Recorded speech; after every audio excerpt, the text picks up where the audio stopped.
Nananawagan din kami sa pagbibitiw sa tungkulin ni MTRCB Chair Jory Maria, Lala, Soto, na ang mga binitiwang salita sa pambansang TV ay makikitang bumatik sa inaasahang objectivity sa isyu at sa kanyang posisyon bilang pampublikong opisyal. Ito ang naging panawagan ng UP Diliman College of Broadcast Education. Nais nilang mag-resign na itong si Lala Soto. Ito ay may kinalaman sa ipinataw na suspensyon ng MTRCB sa It's Showtime, na kung saan si Lala Soto ang chairman. Ito ang buong sinabi ng UP Diliman College of Broadcast Education. Kaming mga kasapi ng UP Diliman Departamento ng Broadcasting ay nadidismaya sa patuloy na pagkabigo na umagapay sa panahon ng Movie and Television Review and Classification Board, MTRCB. Sinasalamin ito ng labis na pakikialam ng ahensya sa mga programa sa TV, at, higit sa lahat, sa kawalan na nito ng kabuluhan sa kasalukuyang sitwasyon ng media. Bagaman hindi nakatuon ang tindig ng departamento sa espesipikong programa, isang malinaw na patunay ng kakulangan sa kabaturan at pagwawori ng MTRCB sa akma nitong papel ay ang pagsuspine sa pag-ere sa loob ng 12 araw ng programang It's Showtime ng ABS-CBN. Bukod sa ito ay labis-labis na tugon sa kung anuman ang hindi nito sinasang-ayunan sa naganap sa programa, iginigiit ng departamento na may mga kaugnay na usaping nakapagbunsod sa ahensya na humantong sa ganitong pagpapasya. Paurong ang hakbang na isinulong ng MTRCB.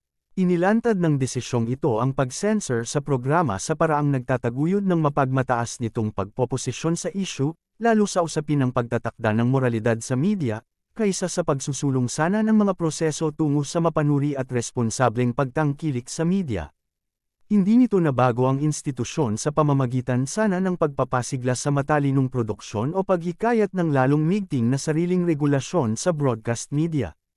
Isang labi ng rehimen ng kontrol at panunupil, pinatutunayan lamang nito, muli at muli, ang pagiging balwarte ng konserbatismo. Ang ganap nitong pagbaliwala sa mga manggagawang tatamaan ng suspensyon ay kabaligtaran ng anumang tangka na magmulat hinggil sa mga akmang pagtugon sa mga tinataguriang maseselang bagay sa lipunan.